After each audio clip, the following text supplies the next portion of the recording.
विमी सूत्र।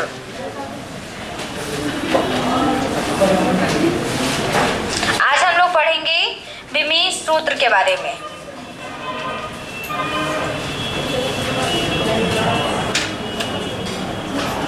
क्या होता है विमी सूत्र बताइए, बातें नहीं कीजिए, आप पढ़ना बताइए क्या होता है विमी सूत्र।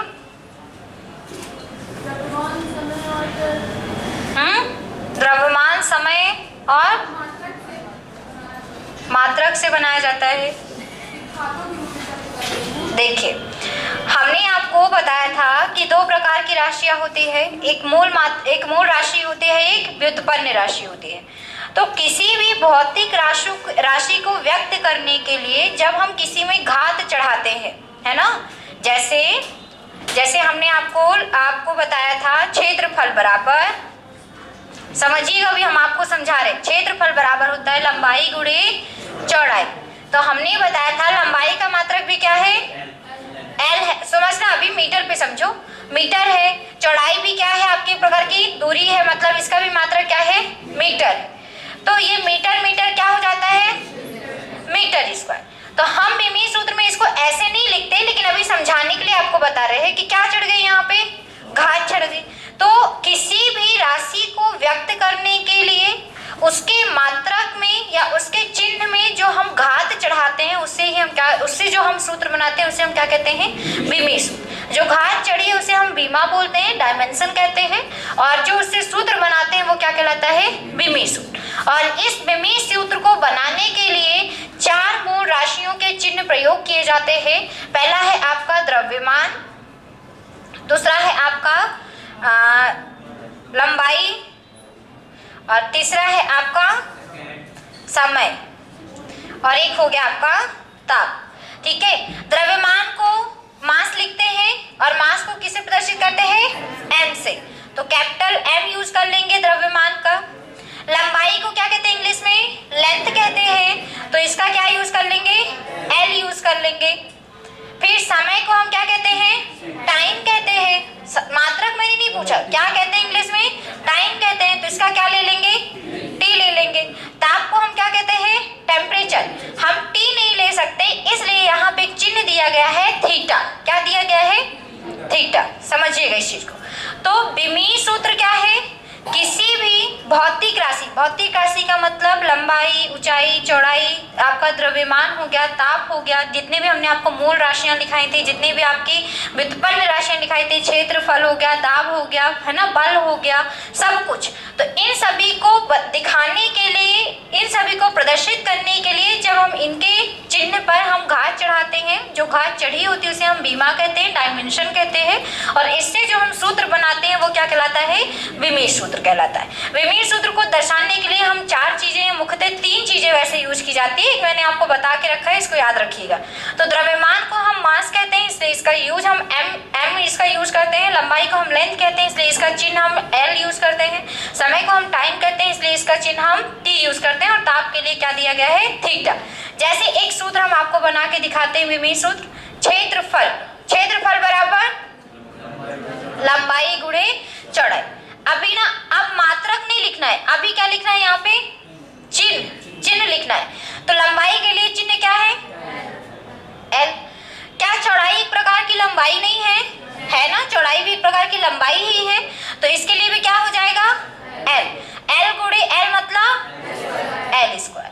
तो ये इसका क्या बन गया, विमी सूत्र, है ना। विमी सूत्र को वैसे 3 भागों में MLT के माध्यम से लिखा जाता है। जो होता है उसको घात हम चढ़ा देते हैं, जो नहीं होता उसकी हम क्या लिख देते हैं, 0 लिख देते हैं। आ गया समझ में, जो नहीं होता उसको हम क्या लिख देते हैं, 0, और जो होता है उसको हम क्या, उसका जो घात बनेगा वो, जैसे सेकंड समझिए, आयतन, सेकंड समझिएगा, आयतन क्या होता है, लंबाई गुणे चौड़ाई गुणे ऊंचाई। लंबाई एक प्रकार की लेंथ है, L लिख दिया, चौड़ाई भी क्या है, लेंथ है, ऊंचाई भी क्या है, एक प्रकार से लेंथ है। तो L गुणे L मतलब कितने L है, यहाँ पे 3 है, तो क्या हो गया इसका Q। तो यहाँ पे विमी सूत्र क्या बनेगा, M है क्या, द्रव्यमान है क्या इसमें, नहीं है, तो 0 हो जाएगा। L है, L कितने हैं, क्यूब हो गया। और टी है क्या, टाइम है क्या, नहीं है, तो टी भी क्या हो जाएगा। तो इसका विमेय सूत्र आयतन का क्या होता है, एल क्यूब या फिर m0 L क्यूब T0, है ना। ऐसे भी याद कर सकते हैं क्योंकि पेपर में ऐसे भी आता है और ऐसे भी याद कर सकते हैं। क्लियर हो गया। अब तीसरा बताते हैं, तीसरा समझ लीजिए एक्सेलरेशन, त्वरण के बारे में। त्वरण बराबर वेग बटे समय, तो पहले वेग आना चाहिए, वेग बराबर विस्थापन बटे समय, तो फिर विस्थापन आना चाहिए पहले, तब तो जानोगे ना कि विस्थापन का क्या है। अरे तो ऐसे कुछ बताते हैं जो उसका आपको लिंक पता हो, जैसे घनत्व, डेंसिटी के बारे में बात करते हैं। तो मान लीजिए घनत्व में आप पेपर में आ गया कि घनत्व का विमीय सूत्र होता है। अब हमें याद नहीं है, हमें भूल गया, लेकिन हमको बनाना आता है, ठीक है। बस इतना याद रखना पड़ेगा कि घनत्व बराबर क्या होता है। तो घनत्व बराबर होता है द्रव्यमान बटे आयतन। क्या होता है, द्रव्यमान बटे आयतन। द्रव्यमान को हम किससे प्रदर्शित करेंगे, m से। ध्यान से समझिएगा क्योंकि यहीं पे सब कुछ है। द्रव्यमान को हम किससे प्रदर्शित करेंगे, m से। आयतन का अभी अभी आपने निकाला है, क्या निकाला है, m0 L क्यूब। मान लीजिए ये नहीं लिखते, ये नहीं लिखते, केवल क्या लिख दें, L क्यूब। अब ध्यान से समझिएगा यहाँ पे फिर से, जब कोई भी आपकी जो मतलब चिन्ह होता है या घात होती है, जब घात ऊपर जाती है, बटे में अगर हो और घात ऊपर जाती है तो किसमें, अगर वो प्लस में है तो, और माइनस में है तो प्लस। तो अब ये घात इधर ऊपर जाएगी तो क्या हो जाएगा, m है इस बार, तो m को क्या 0 लिखेंगे, नहीं, क्या लिखेंगे, m को 1, क्या लिखेंगे 1, और क्योंकि ऊपर ही है, पॉजिटिव ही है, तो इसलिए पॉजिटिव रखेंगे। l है, l इधर पॉजिटिव था, इधर क्या था, पॉजिटिव था, ऊपर जाएगी घात तो निगेटिव, मतलब l माइनस क्यू। t है क्या, तो क्या हो जाएगा, t 0। मतलब घनत्व का सूत्र क्या होता है, विमीय सूत्र m1 L minus Q. t को मत बोलिए क्योंकि t यहाँ पे क्या है, 0। एक और बनाते हैं, घनत्व के बाद आपका हो जाएगा वेग का बनाते हैं। चलो, वेलोसिटी, वेग बराबर दूरी बटे विस्थापन बटे समय। भी विस्थापन भी एक प्रकार की लंबाई ही है, और दूरी बटे समय भी लिख सकते हैं, विस्थापन बटे समय भी लिख सकते हैं, कोई दिक्कत नहीं है। समझ लीजिए विस्थापन भी लिख देते हैं, विस्थापन एक प्रकार की लंबाई ही होती है। चलिए अब समझते हैं, दूरी या विस्थापन, दूरी या विस्थापन है मतलब लंबाई है एक प्रकार की, तो क्या हो जाएगा यहाँ पे, l हो जाएगा। समय मतलब t हो गया। अब देखिए t अकेला है, l भी अकेला है, जो कुछ नहीं घात होती उसको हम हमेशा 1 मानते हैं, है ना। अगर वो नहीं है तो उसे हम 0 मानेंगे, अगर है और उसके ऊपर कोई दूसरी घात नहीं चढ़ी तो हम क्या हमेशा क्या मानते हैं, 1। तो t नीचे है और t की घात क्या है, अभी 1 है। अब जो 1 ऊपर जाएगा तो माइनस, तो क्या सूत्र बनेगा, LT माइनस 1। L1 भी लिख सकते हैं यहाँ पे, लिखना चाहे तो, नहीं लिखना चाहे तो नहीं लिखें, क्योंकि 1 तो हम मानते हैं ना, 1 मानना है यहाँ पे, क्योंकि यहाँ पे जो है वो 1 ही है। अगर यहाँ पे ऐसा होता तो हम 2 मानते, अगर कुछ नहीं है तो फिर क्या मानते हैं, हम 1 मानते हैं। अगर वो प्रेजेंट है तो हम 1 मानेंगे, अगर नहीं है, जैसे यहाँ पे क्या नहीं है, यहाँ पे t है, यहाँ पे l भी है, क्या नहीं है, m नहीं है, तो m को क्या लिखेंगे, m को क्या लिखेंगे, 0। जो नहीं है उसे 0, जो है अगर उसमें घात नहीं है तो उसे हम क्या, कौन सी घात मानते हैं, 1 मानते हैं। तो l का घात लिखना हो तो लिखिए, ठीक है, नहीं लिखना हो तो नहीं लिखिए। तो क्या लिख देंगे, LT माइनस 1, और अगर पूरा लिखना है तो फिर ऐसे लिखिए, m0 L1 T minus 1। t minus 1 क्यों हुआ, क्योंकि t का जो एक घात था वो ऊपर जाएगा, और ऊपर जाने पे घात का चिन्ह क्या होता है, परिवर्तित हो जाता है। क्लियर हुआ सबको। चलो एक आप लोग बताओ, वेग हो गया, वेग के बाद एक आप बताते हैं त्वरण, ये आप लोग बताएंगे। रुकना, अब हम बताएंगे, कौन बताएंगे, चलो बताओ सौरभ। वेग बराबर क्या होता है सौरभ, वेग बटे समय। तो चलो सौरभ ये बताओ कि इसका विमीय सूत्र क्या बनेगा, LT माइनस 2। सौरभ बोल रहे हैं LT माइनस 2 बनेगा। आप देखते हैं बनता है कि नहीं। अभी हमने वेग का निकाला है, वेग का सूत्र क्या होता है, LT माइनस, वेग का सूत्र क्या होता है LT-1। ये याद रखना छोटे छोटे जरूरी इसलिए है क्योंकि अगर आपको बेग बराबर नहीं याद रहेगा ना कि बेग बराबर LT-1 होता है तो फिर आप बेग को तोड़ेंगे ना। अगर मान लीजिए आप भूल गए पेपर में कि बेग बराबर बीमीय सूत्र होता है LT-1, तो फिर आपको बेग को तोड़ना पड़ेगा। बेग को तोड़ेंगे तो हमको पता है बेग बराबर क्या होता है, दूरी बटे समय। अब इसको तोड़ोगे फिर इसको बनाओगे फिर इसको, ये समय लिखा है तो ये तो बनाना ही पड़ेगा। तो इससे अच्छा कि जो छोटे छोटे चीज है उनका सबका बीमीय सूत्र आपको याद रखना है ना। अगर उनके बनाने के चक्कर में जैसे त्वरण में फंस गए, अब किसी को वेग का नहीं याद है तो फिर वो वेग का, फिर उसको याद है वेग बराबर होता है दूरी बटे समय, तो पहले वो वेग का बनाएगा फिर जाके त्वरण का बनाएगा, होगा ना ऐसा। इसलिए वेग को हमेशा याद रखेंगे कि वेग बराबर क्या होता है, LT-1। तो हम डायरेक्टली लिखते हैं वेग बराबर है LT-1 और t है नीचे मतलब टाइम, और टाइम का यहाँ पे घात 1 है, ये घात ऊपर जाएगा तो और माइनस माइनस प्लस होता है, तो मतलब हमारे यहाँ पे 2 बन जाएगा। माइनस माइनस देखो यहाँ पे समझना, ये था LT-1 और ये जब ऊपर गया भाग में था तो गुणे में हो जाएगा और घात क्या हो जाएगी, दोनों की जुड़ जाएगी क्योंकि माइनस हो गई। माइनस माइनस 1 मतलब कितना हो गया 2, और चिन्ह बढ़ेगा, चिन्ह दोनों में क्या है, निगेटिव है, तो बन जाएगा हमारा LT-2। जिसको समझ में ना आया हो वो पूछिए, क्योंकि अभी हम आपको होमवर्क देंगे और अभी आपको करके दिखाना पड़ेगा। आ गया सबको समझ में आ गया? क्या नाम है आपका? प्रज्ञा। आया समझ में प्रज्ञा? चलो एक बार फिर से समझो। बीमीय सूत्र, इतना तो पता है बीमीय सूत्र क्या है। किसी भी भौतिक राशि, जो भी हमारी राशियां होती हैं, लंबाई चौड़ाई ऊंचाई कुछ भी होगी, किसी भी भौतिक राशि को दर्शाने के लिए जिस सूत्र को हम निर्माण करते हैं, जिसमें घात वगैरह चढ़ाते हैं, वो हमारा बीमीय सूत्र कहलाता है। हम द्रव्यमान को m से प्रदर्शित करते हैं, लंबाई को l से प्रदर्शित करते हैं, समय को t से, ताप को थीटा से। आप क्योंकि हमें इन राशियों का बीमीय सूत्र बनाना है तो हमें इन्हें यूज करना पड़ेगा। जैसे क्षेत्रफल बराबर होता है लंबाई गुणे चौड़ाई, लंबाई को हम किससे प्रदर्शित करेंगे, l से, चौड़ाई को भी किससे प्रदर्शित करेंगे, l से, तो ये दोनों l गुणे l कितना हो जाएगा, l²। हाँ इंग्लिश में बोलूं? अच्छा इंग्लिश मीडियम से, यहाँ तो आपको बताना चाहिए था कि मेरे को इंग्लिश से समझाना है। देखो आपकी जो अब पहले से बताए, चलो इसको पहले थोड़ा लिखो फिर हम समझाते हैं दोबारा, तो बताना चाहिए ना, क्योंकि यहाँ पे बैठे नहीं है ना इंग्लिश मीडियम वाले बच्चे, तो हमको बार बार समझाना पड़ता है। चलो पहले तो लिखो, डायमेंशन डालो, बीमी डालो, बीमा पहले डालो, बीमा, जीवन बीमा नहीं, बीमा वाला बीमा, ठीक है। लिखिए, किसी भौतिक राशि का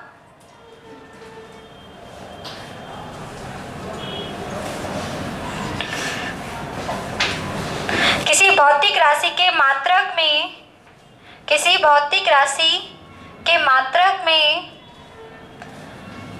कुछ घातें चढ़ानी पड़ती हैं, किसी भौतिक राशि के मात्रक में कुछ घातें चढ़ानी पड़ती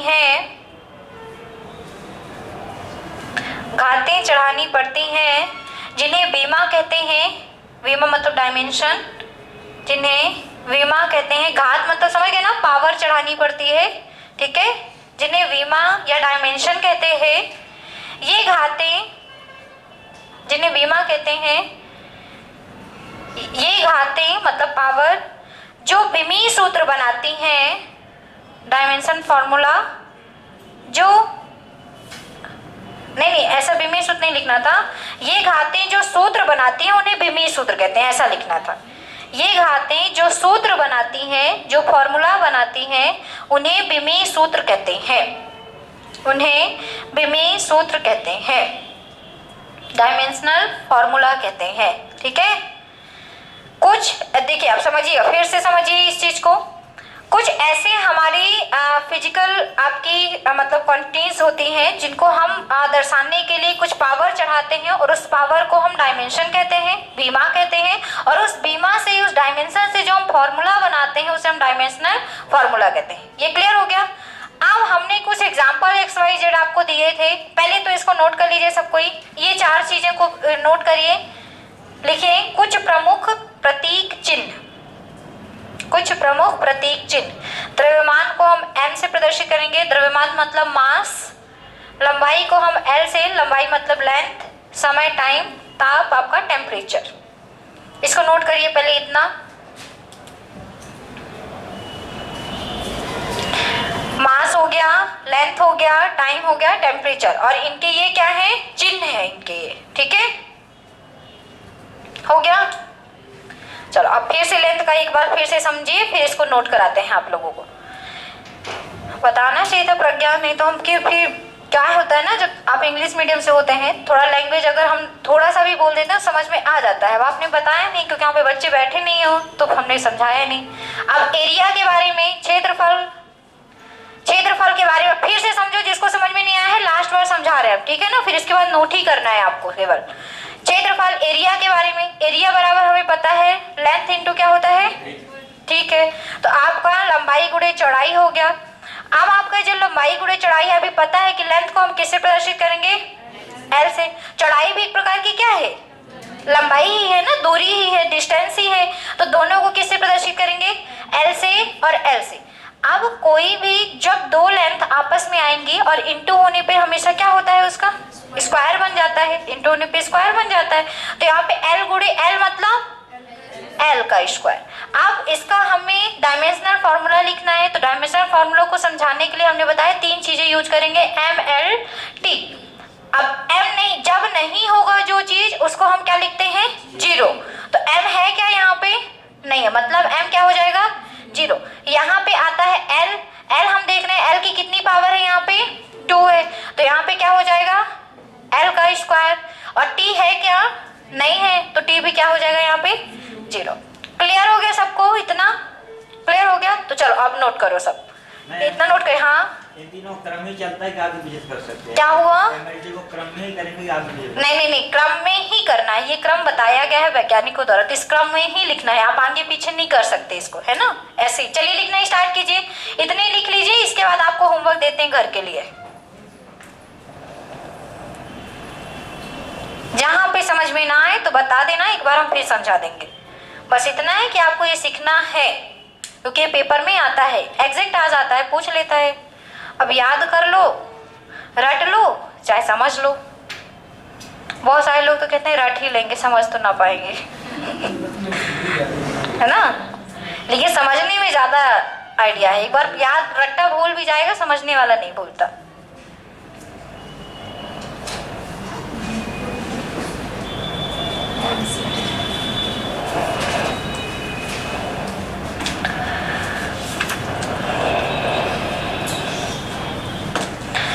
क्लास में कोई ना कोई फंस ही जाते हैं फिर।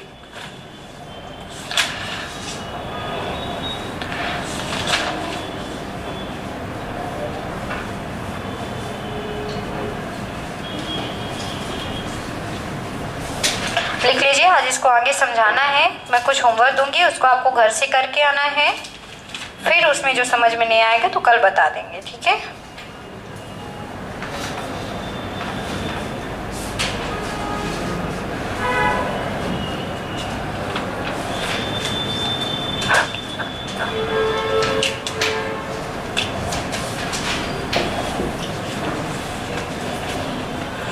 जहाँ पे समझ में ना आया प्रज्ञा पूछ लीजिएगा। त्वरण को एक्सेलरेशन कहते हैं, वेग को क्या बोलेंगे, वेलोसिटी।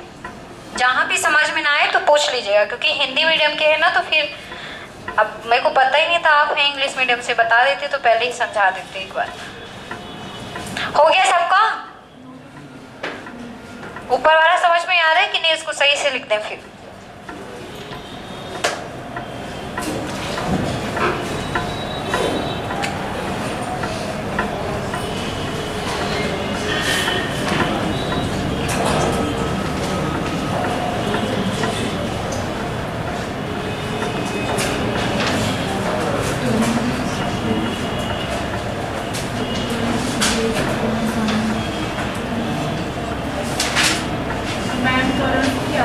एक्सेलरेशन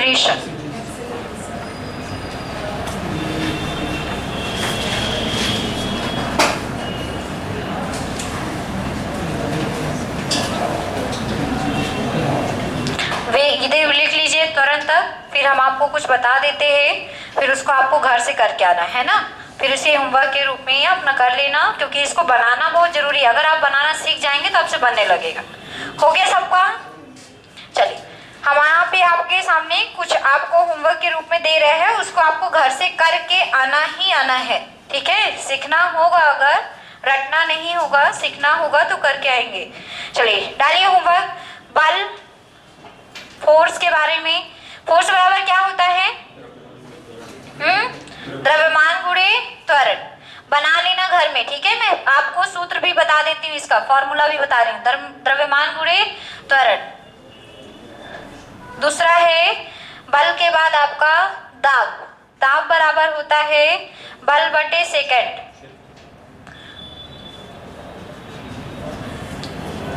मतलब समय बल बटे क्षेत्रफल, सॉरी हाँ, क्षेत्रफल पर पड़ने वाला जो बल होता है, हाँ ठीक है।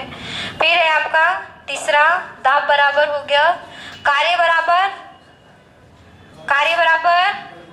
बल गुणे विस्थापन। डिस्प्लेसमेंट कहते हैं विस्थापन को, डिस्प्लेसमेंट। फिर है आपका कार्य हो गया, कार्य के बाद शक्ति लिख लीजिए। किसी इकाई समय में किया गया कार्य क्या कहलाता है उसका? पावर। तो कार्य बटे समय। इसी को बना के लेके आना है सबको आपको घर से। शक्ति के बाद है आपका, शक्ति को पावर कहेंगे, गतिज ऊर्जा। काइनेटिक एनर्जी कहते हैं इंग्लिश में इसको, गतिज ऊर्जा को कहते हैं काइनेटिक एनर्जी। ये होता है आपका 1/2 mv², मतलब कि द्रव्यमान गुणे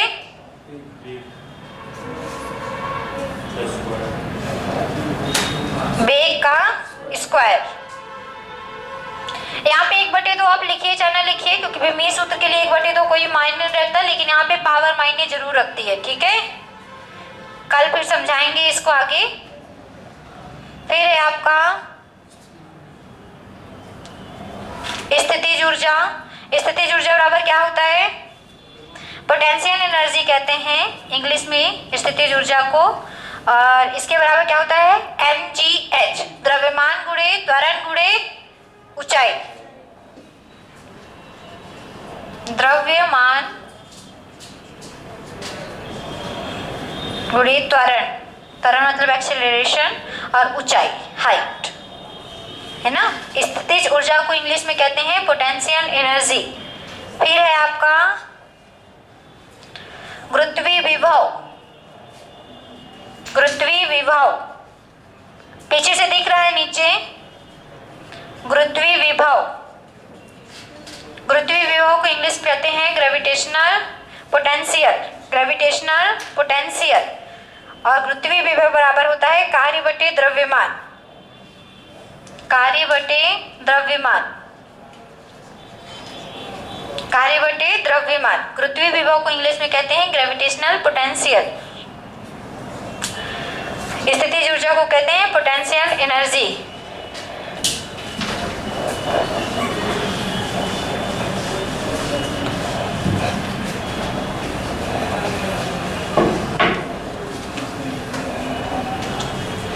संवेग, संवेग को क्या कहेंगे? मोमेंटम। संवेग होता है, क्या होगा संवेग बराबर? द्रव्यमान गुणे वेग। द्रव्यमान गुणे वेग। आवेग, आवेग को इंग्लिश में कहते हैं इंपल्स, ठीक है। आवेग बराबर बल गुणे समय अंतराल या समय, ठीक है। फिर आवेग के बाद है आपका संवेग, आवेग हो गया। फिर है आपका पृष्ठ तनाव, सरफेस टेंशन। पृष्ठ तनाव, पृष्ठ तनाव बराबर एक फोर्स होगा और एक लंबाई पे फोर्स होता है, तो मतलब क्या होगा यहाँ पे? बताइए क्या होगा? पृष्ठ तनाव बराबर बल होगा, किसी विशेष लंबाई पे पड़ता है तो बल बटे लंबाई। चलो सबको बना के लाना। पृष्ठ तनाव को कहते हैं सरफेस टेंशन, ठीक है ना। तो इनको होमवर्क है आपका, आपको ये बना के घर से लेके आना है, क्योंकि सब कुछ पेपर में आते हैं इसलिए करना पड़ रहा है। सबका हो गया? हो गया प्रज्ञा? जो समझ में ना आए पूछ लो। ये हमने आपको फॉर्मूला बता दिया है, इसके बेस में हमने जैसे समझाया है वैसे आपको बना के लेके आना है, ठीक है।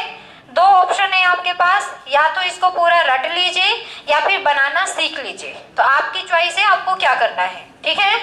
चलिए अब हम लोग पढ़ते हैं आज मोशन, स्लो मोशन नहीं, मोशन, ठीक है, गति।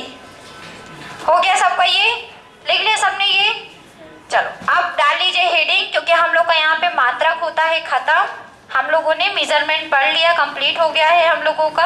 आज हम लोग पढ़ेंगे अपने यांत्रिकी में, मैकेनिकल में दूसरा चैप्टर जिसका नाम है मोशन, गति। हेडिंग कर लीजिए सब कोई, गति।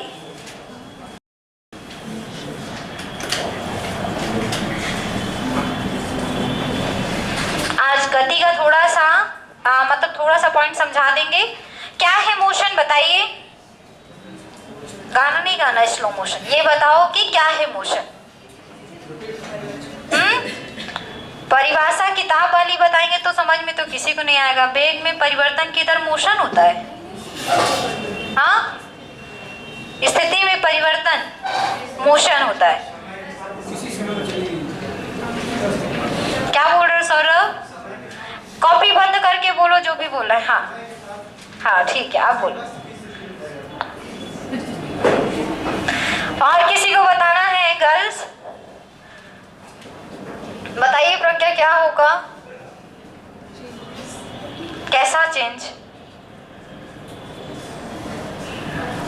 किसी की पोजीशन में, किसी है ना यूनिट टाइम में किसी की पोजीशन में होने वाला जो चेंज होता है उसी को हम क्या कहते हैं?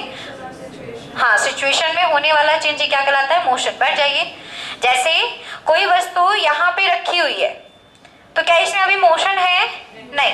लेकिन अगर हम यहाँ, आपने देखा कि यहाँ पे रखी है, कुछ देर बाद हम यहाँ पे रख दें, मतलब आप क्या बोलेंगे? इसमें मूवमेंट हुई होगी, मतलब गति इसमें हुई होगी, क्योंकि इस स्थान से इस स्थान पे जाने पर मोशन तो हुआ ही होगा, मूवमेंट तो हुई ही होगी, कुछ ना कुछ यहाँ पे विस्थापन हुआ है। तो मोशन क्या होता है? नॉर्मल अगर लैंग्वेज में आपको हम समझाएं तो किसी इकाई समय में कोई यूनिट टाइम ही रहा होगा जिसमें उसने अपनी मोशन की होगी। जैसे हम यहाँ पे खड़े हो, अगर वहां तक जाना है तो एक लिमिट टाइम लगेगा, कोई यूनिट टाइम लगेगा। तो उस यूनिट टाइम में एक स्थान से दूसरे स्थान पे जाना या किसी स्थिति में परिवर्तन होना, ये क्या कहलाता है?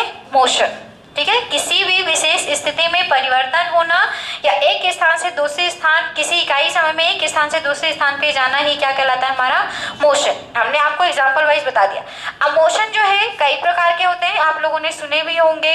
प्रक्षेप गति सुना होगा, प्रोजेक्टाइल मोशन हो गया, अनियमित गति सुना होगा, रेगुलर इररेगुलर मोशन, और आवर्ती गति सुना होगा, ऑर्बिट, है ना, वृत्तीय गति भी सुना होगा, है ना, ऊर्ध्वाधर गति भी सुना होगा। तो गति का दूसरा प्रकार है। एक हम आपको बीमा के आधार पर बताते हैं। आपके बीमा के मतलब डायमेंशन के आधार पर भी गति को हम डिवाइड करते हैं। जैसे आपने कभी सुन के रखा होगा, एक विमीय गति, वन डायमेंशनल मोशन, दूसरा है द्विविमीय गति, टू डायमेंशनल मोशन, तीसरा है त्रिविमीय गति, थ्री डायमेंशनल मोशन, ठीक है। मोशन आपको ये क्या है? किसी भी इकाई समय में किसी वस्तु की स्थिति या उनके मतलब एक स्थान से दूसरे स्थान में जाने में जो होता है परिवर्तन या स्थिति में होने वाले परिवर्तन को हम गति कहते हैं। विमा के आधार पर, डायमेंशन के आधार पर हम गति को तीन भागों में डिवाइड करते हैं, वन डायमेंशनल, टू डायमेंशनल और थ्री डायमेंशनल। एक विमीय गति क्या है? ऐसी गति जो केवल एक दिशा में परिवर्तित हो या एक ही दिशा में होती है। जैसे मान लीजिए यहाँ पे एक से दो खंभे में एक डोरी बंधी हुई है, तो यहाँ पे अगर कोई चींटी मूवमेंट कर रही है तो हमेशा किस दिशा में कर रही है? एक ही, है ना। और वो परिवर्तन भी किस दिशा में करेगी?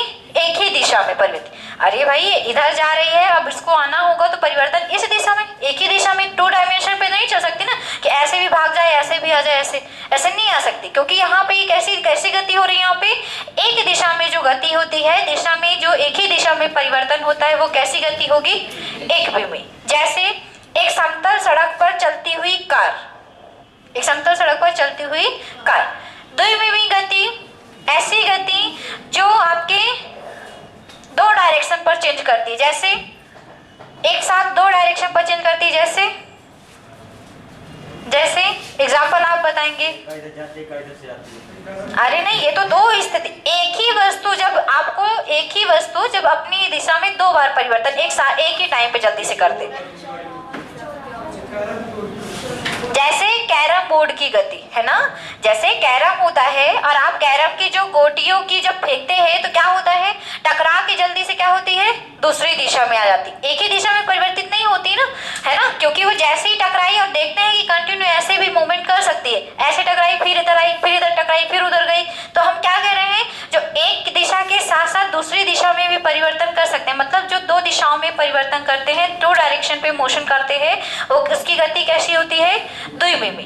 त्रिविमी का मतलब जो 3 दिशा पे करे, जैसे ऐसी गति जिसकी कोई भी डायरेक्शन ना हो, जिसकी कोई भी डायरेक्शन ना हो, जैसे उड़ते हुए पतंग की गति, उड़ते हुए पक्षी की गति, उड़ते हुए हवाई जहाज की गति, तो ये सभी क्या, जितना भी आकाश में उड़ रहा है वो सभी का मोशन कैसा होगा, त्रिविमी। जिसका कोई दिशा ना हो, जिसका कोई डायरेक्शन ना हो वो त्रिविमी, जिसके 2 डायरेक्शन में परिवर्तन हो वो द्विविमी, और जिसका ओनली एक डायरेक्शन में परिवर्तन हो कैसा होगा, एकविमी।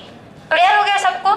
अब पेपर में क्या आता है, पेपर में परिभाषा नहीं आता, क्योंकि सब जानते हैं बच्चे बहुत होशियार हैं, परिभाषा रट के आए हैं, लेकिन पेपर में आता है कि एग्जाम्पल, जैसे लिख देगा कि बताइए आकाश में उड़ते हुए पक्षी की गति कैसी होगी, अभी सब कुछ जान चुके हैं कैसी होगी, त्रिविमी।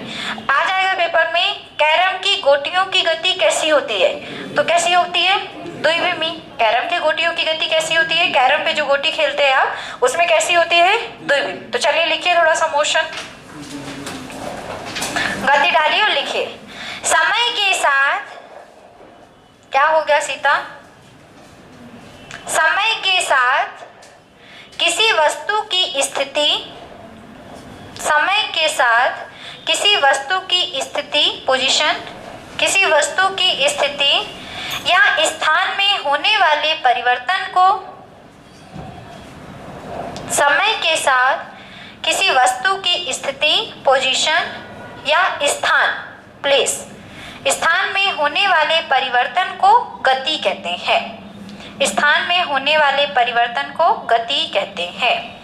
किसी वस्तु की इकाई समय में किसी वस्तु की स्थिति, स्थान में होने वाले परिवर्तन को गति कहते हैं। विमा के आधार पर, बेस ऑफ डायमेंशन, विमा के आधार पर गति 3 प्रकार की होती है। गति 3 प्रकार की होती है। विमा के आधार पर गति 3 प्रकार की होती है। पहला डाल के लिखे, एक विमी गति, 1 dimensional motion, 1 dimensional motion, 1 dimensional motion.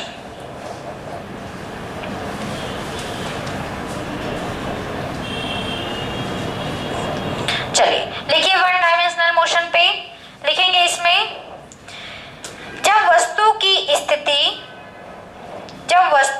स्थिति केवल एक ही दिशा में बदलती है या चेंज होती है, जब वस्तु की स्थिति एक ही दिशा में बदलती है, जब वस्तु की स्थिति एक ही दिशा में बदलती है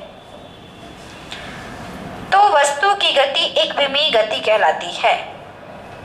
तो वस्तु की गति एक विमी, 1 डायमेंशनल मोशन कहलाती है, एक विमी गति कहलाती है। जैसे एग्जाम्पल लिख लीजिए, सड़क में चलती हुई कार की गति, सड़क में चलती हुई कार की गति, अब ऐसे तो नहीं हो सकता ना कि कार को ऐसे ऐसे चलाएं दिन भर राउंड राउंड, ऐसे तो नहीं हो सकता है ना। जब भी कार जाएगी तो सीधी रेखा पे ही जाएगी। अब वो उसकी बात नहीं कर रहे, अभी मौत के कुएं वाली बात नहीं कर रहे, उसमें कैसी गति होगी वहां पे, कैसी गति होगी वो, 3 डायमेंशनल होगी नहीं, 2 डायमेंशनल होगी। सोच के बताना।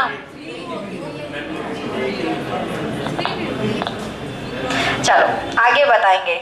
आगे लिखिए दूसरा, द्विविमीय गति। अभी गति के बहुत सारे प्रकार है ना, तब समझ में आएगा। द्विविमीय गति पे लिखिए 2 डायमेंशनल मोशन। 2 डायमेंशनल मोशन पे लिखिए जब वस्तु की स्थिति दोनों दिशाओं में बदलती है, जब वस्तु की स्थिति दोनों दिशाओं में बदलती है, जब वस्तु की स्थिति दोनों दिशाओं में बदलती है तो उस गति को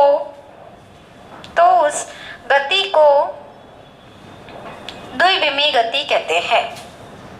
तो उस मोशन को 2 डायमेंशनल मोशन कहते हैं। तो उस गति को क्या कहते हैं, द्विविमीय गति कहते हैं। जैसे एग्जाम्पल लिखिए, कैरम के गोटियों की गति, कैरम के गोटियों की गति, प्रक्षेप गति, प्रक्षेप मतलब प्रोजेक्टाइल मोशन, प्रक्षेप गति। कल बताएंगे इसको प्रक्षेप गति क्या है, आज बस लिख लीजिए, ठीक है।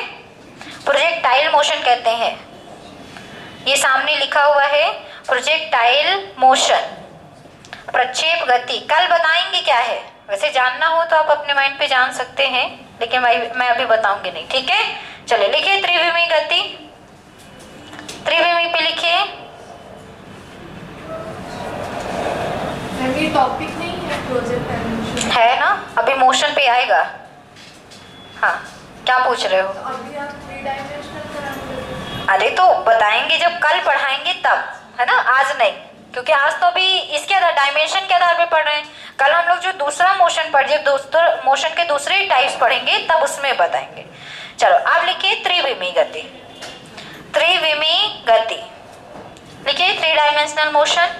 जब वस्तु आकाश में गति करती है, जब वस्तु आकाश में गति करती है तब उसकी गति त्रिविमीय गति होती है। जब वस्तु आकाश में गति करती है तब उसकी गति त्रिविमीय गति होती है, त्रिविमीय गति होती है। जैसे जैसे आकाश में पक्षी की गति, आकाश में पक्षी की गति, बर्ड्स, आकाश में पक्षी की गति, पक्षी, ठीक है, चिड़िया लिख लो, नहीं समझ में आ रहा है, पक्षी की गति, पतंग की गति, पतंग की गति, पतंग की गति, गैस के अणुओं की गति, गैस के अणुओं की गति, गैस मॉलिक्यूल, गैस के अणुओं की गति, हवाई जहाज की गति, एरोप्लेन, हवाई जहाज की गति आदि। पक्षी की गति, पतंग की गति, गैस के अणुओं की गति, हवाई जहाज की गति, जो भी आकाश में चलते हैं, हवा में चलते हैं, उनकी सभी की गति कैसी होगी, त्रिविमीय। अरे वस्तु कहाँ, पक्षी भी तो बता दिया, वस्तु के साथ साथ गैस के अणु की भी बता दिया। ठोस भी गति कर सकती है, क्यों नहीं, बॉल भी तो आकाश में गति करती है। जब सिक्सर लगता है तो कहाँ जाती है, नीचे थोड़ी ना जाती है, आकाश में ही जाती। तो वहां पे भी जो सिक्सर पे जो मूवमेंट होगा बॉल की, वो भी कैसी होगी, त्रिविमीय, है ना। आगे समझ में, क्रिकेट देखते हो, समझो उस चीज को। चलो तो हम लोग मोशन कल और आगे पढ़ेंगे, मोशन अभी स्टार्ट हुआ है, ठीक है।